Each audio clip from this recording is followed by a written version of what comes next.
做紫色，只要2颗骰子就行了。那打个6点，6点。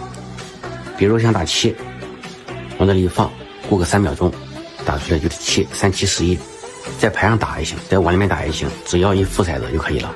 打个7